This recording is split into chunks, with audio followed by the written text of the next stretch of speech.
Good evening, I'm Jim Williams. Chicago's grapples with yet another violent weekend. 2 children are among those killed. City leaders call this a symptom of politics, economic despair, and growing unrest. CBS 2's Jeremy Ross is live at Chicago Police Headquarters with more on what's driving the troubling trends. Jeremy?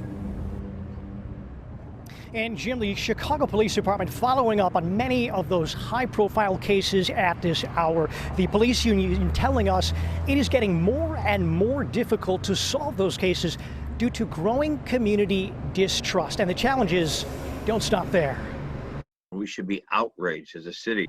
A 1-year-old shot and killed in a car. A 10-year-old murdered, a stray bullet taking her life. An 8-year-old becoming the unintended victim of gun violence. They are the young casualties in a spike of violence that has city and community leaders on edge. It's unacceptable, and nobody can get a pass on this. It's just ignorant people who have no consideration for human life. John Catanzara, president of the union representing Chicago Police, says politicians and prosecutors need to keep violent offenders behind bars rather than allowing them the opportunity to get out and reoffend. Since June 17th, at least 24 under the age of 18 have been shot. Catanzara calls the impact to the city's youngest victims tragic and an unlucky stretch of youth being at the wrong place at the wrong time. I've never in my 45 years here have seen as much despair and hopelessness as I see right now. Father Michael Flager says the pandemic, escalating unemployment, and demonstrations against police brutality are providing the perfect storm to churn the tide of Chicago violence, with protests resulting in more distrust in police and officers finding there's less cooperation solving cases. It is possible those factors are impacting law enforcement's ability to prevent crimes against the city's youngest. Our babies are becoming roadkill in this city. Do you believe that cops are basically taking their foot off the gas because of the political environment that we live in now?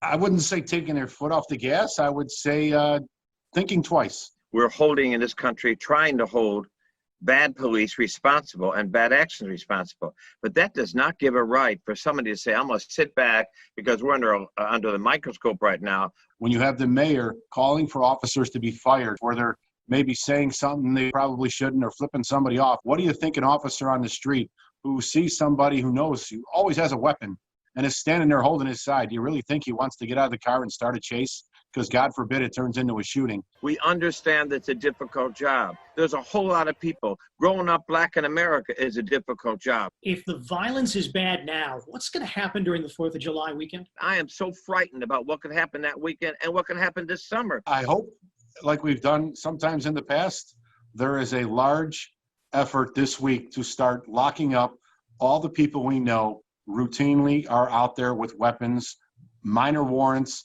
and they need to be held in county jail. We can't just keep releasing them.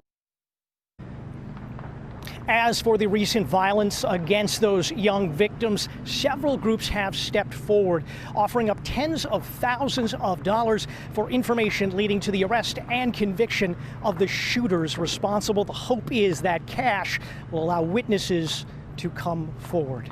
Live outside police headquarters, Jeremy Ross, CBS 2 News. Jim. Jeremy, thank you. We've learned the identity of the 10-year-old girl killed by a stray bullet in Logan Square. Lena Nunez was visiting family near Drake and Dickens when the bullet came through the window.